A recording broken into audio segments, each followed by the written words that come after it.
Bem-vindos, eu sou Luiz Castelo e no vídeo de hoje resolveremos o exercício 39 do capítulo 23 do Halliday, nona edição. O enunciado do exercício 39 é o seguinte: na figura, uma pequena esfera não condutora de massa m igual a 1 miligrama e carga Q igual a 2 vezes 10 a menos 8 coulomb, distribuída uniformemente em todo o volume, está pendurada em um fio não condutor que faz um ângulo θ igual a 30 graus com uma placa vertical não condutora uniformemente carregada, vista de perfil, considerando a força gravitacional a que a esfera está submetida e supondo que a placa possui uma grande extensão, calcule a densidade superficial de cargas sigma da placa. Pois bem, vamos observar o seguinte. Neste exercício, o que eu tenho é uma esfera em equilíbrio nesse ponto. Ela está parada neste ponto. Então, a primeira coisa que nós vamos fazer aqui é colocar o diagrama de forças para que essa esfera fique parada aqui. Então, a gente vai notar que, apesar de ser um exercício que está aqui no livro de eletromagnetismo, a gente vai começar com um equilíbrio de forças que é do livro 1 do Halliday, do volume 1. E a gente nunca pode perder o livro volume 1 de vista. Então, o que a gente vai fazer aqui para poder começar nosso exercício? Desenhe o eixo Y e um eixo X.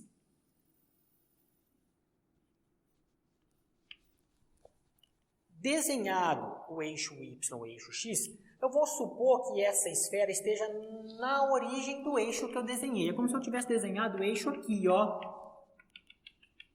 Eu vou desenhar lá só por questões de espaço. Então, aqui a gente coloca a esfera. E distribui as forças que atuam sobre essa esfera. As forças que atuam sobre essa esfera são as seguintes. Peso para baixo, sempre vai ter força-peso. A gente vai ter uma força de tração sendo puxada por esse cabo. Então, eu tenho uma tração aqui.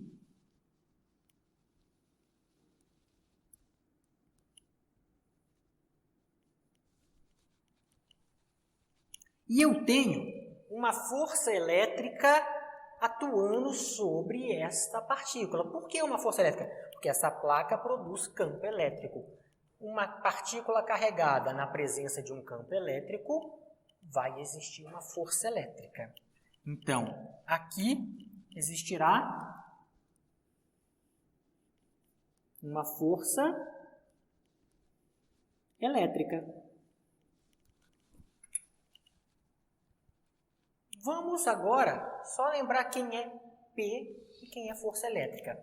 P é M vezes G. E a força elétrica é carga vezes o campo elétrico.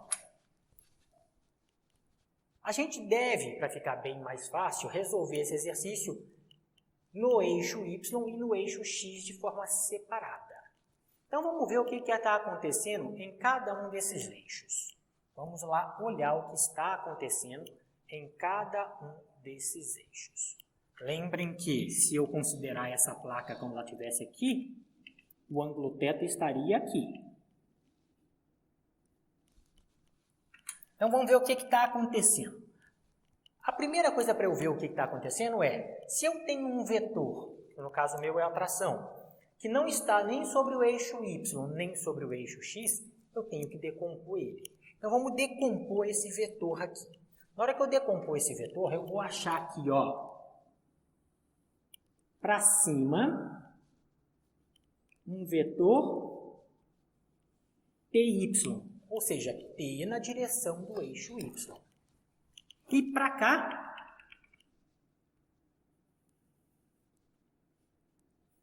um vetor TX, que é a decomposição de T sobre o eixo X. Então, agora vamos olhar o que está acontecendo no eixo X. Em X. Para ele ficar paradinho no eixo X, é porque a força elétrica tem que ser igual ao TX. A força elétrica tem que ser igual ao TX. Senão ele movimentaria no eixo X. Isso não está acontecendo. Quem é a força elétrica? Q vezes E. Quem é o TX? TX é T seno do ângulo. Então, TX é T seno do ângulo. Vamos chamar essa aqui de equação 1. Vamos ver, então, o que está acontecendo no eixo Y. No eixo Y, a partícula também está parada. A minha esferinha de massa M também está parada. Se isso acontece, é porque a força para baixo é igual à força para cima. É porque o P é igual ao TY. Mas quem é P? P é massa vezes a gravidade. Então, esse cara vale mg. E quem é o TY? TY é T, estou decompondo ele para cá, ou para cá, que vai dar o mesmo tamanho, cosseno de θ. Vamos chamar essa de equação 2. Então, agora a gente tem duas equações para trabalhar com ela, para garantir que esta massa fique em equilíbrio. Se eu olhar essas duas equações, eu vejo que eu posso fazer um sistema de equação e tentar resolver ele da forma que for melhor para mim. Então, vamos ver. Professor, mas até agora não apareceu o que eu quero, o sigma. Não apareceu o sigma, porque o sigma aparece dentro do campo elétrico. Então, daqui a pouco a gente trabalha esse campo elétrico de forma com que o sigma apareça aqui dentro. Tá? Então, vamos lá. O que eu vou fazer agora? Eu vou dividir a equação 1 pela equação 2. Então, ó, eu vou pegar a equação 1 e dividir pela equação 2. Vamos escrever, é só passar uma barra de fração entre elas aqui, vamos ver o que está acontecendo. Vai ficar assim, ó, QE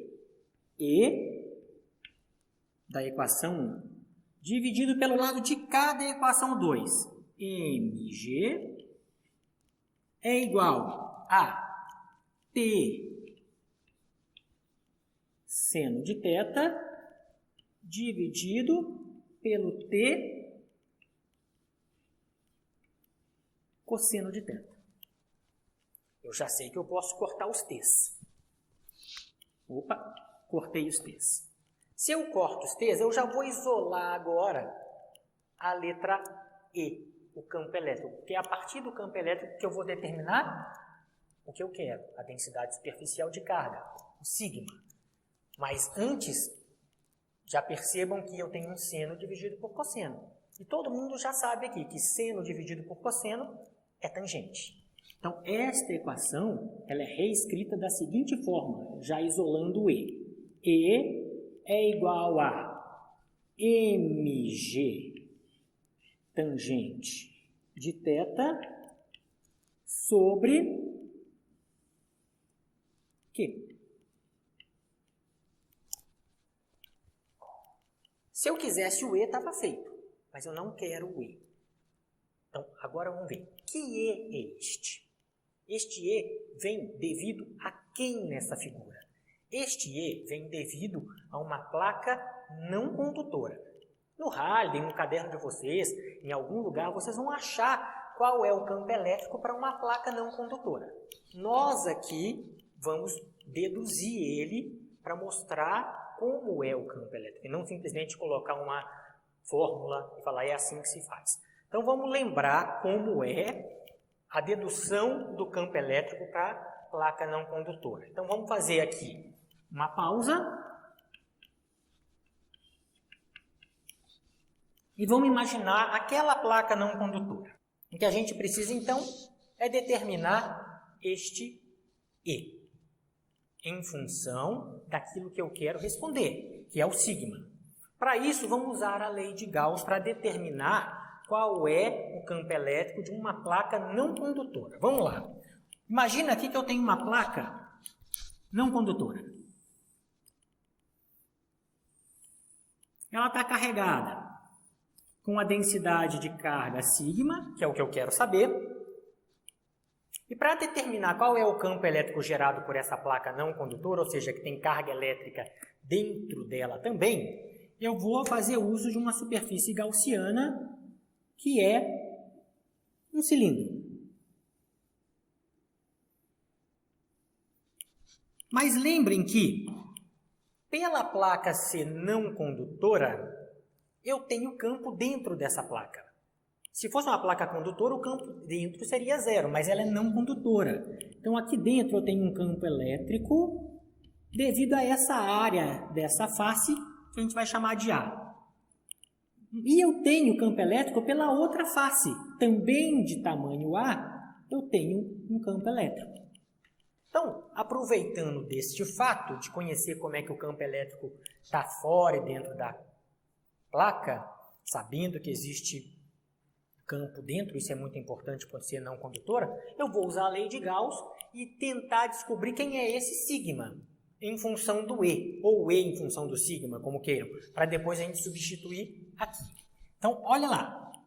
Eu sei que a lei de Gauss fala para mim que o epsilon zero, E, escalar, epsilon zero, integral de E, escalar dA, é igual à carga envolvida por essa superfície gaussiana. A primeira coisa que a gente vai determinar aqui, pelo menos a equação dela, é a equação da carga envolvida. Quanto de carga essa superfície alaranjada em forma de cilindro está envolvendo? Então vamos lá. Essa superfície alaranjada vai envolver uma quantidade de carga que depende desse sigma. Então vai aparecer pela primeira vez pergunta do nosso exercício. Então, esse sigma, que é densidade superficial de carga, é carga sobre a área. Só que como esse cilindro é muito pequeno comparado com a placa, eu estou usando uma quantidade infinitesimal de carga por uma área infinitesimal. Dessa forma, para eu descobrir qual é a carga envolvida, eu isolo o dq, que vai passar a ser sigma dA. Se eu integrar dos dois lados, integral de dq é igual a sigma integral de dA. Mas essas duas integrais são fáceis. A integral de dq é Q, que a integral de dA é A. Portanto, Q é igual a sigma A. Essa é a carga envolvida. Sabendo qual é a carga envolvida, eu posso substituir a carga envolvida pela equação da carga envolvida, sigma A. Então, a lei de Gauss passa a ser reescrita assim. Epsilon zero é igual a... epsilon zero E integral de dA. Já coloquei o E, que é constante, para fora da integral, deixei o dA, é igual à carga envolvida. Carga envolvida, que a gente acabou de ver, vale sigma A. Gente, essa integral é a integral da superfície gaussiana por onde está passando o campo que não se anula. Vai dar a área desta tampa, porque passa campo elétrico por ela, e desta tampa, que também passa campo elétrico por ela. Então, reparem que quando eu integrar dA é a área, sim, mas a área das duas tampas.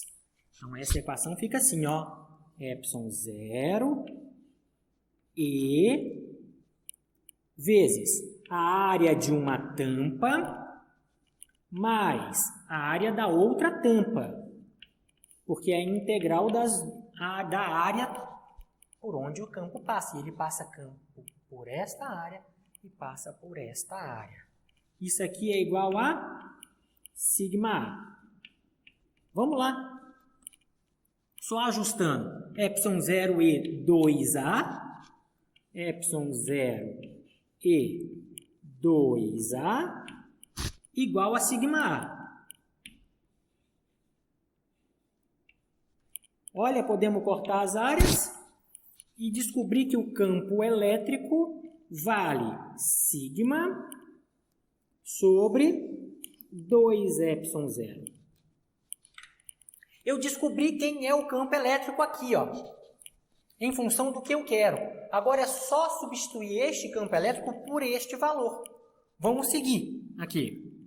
Então, portanto, se eu substituir este campo elétrico que vale isto aqui dentro, vai ficar assim. Sigma sobre 2ε0 é igual a mg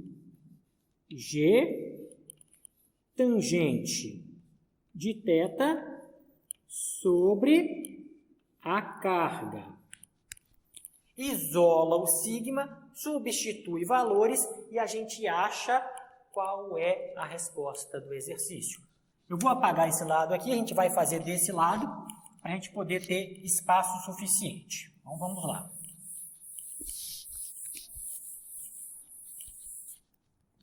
Vamos isolar o sigma. Sigma vai valer 2ε0 mg tangente de θ. Passei esse 2ε0 para lá. Tudo isso dividido por quê? Agora é só substituir valores. Sigma vale 2 vezes 8,85 vezes 10 a menos 12, vezes a massa, 1 vezes 10 a menos 3 gramas.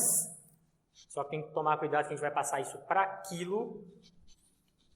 1 vezes 10 a menos 6 quilogramas. G vale 9,8, não é 10, 9,8, vezes a tangente de 30 graus. Tudo isso dividido pela carga, 2 vezes 10 a menos 8 coulomb. Pegando uma calculadora aí com vocês agora e resolvendo essa conta, a gente acha que o sigma, que é a densidade superficial de carga, vale 5,01 vezes 10 a menos 9 coulomb por metro quadrado. E dessa forma, a gente encerra o exercício 39 do capítulo 23.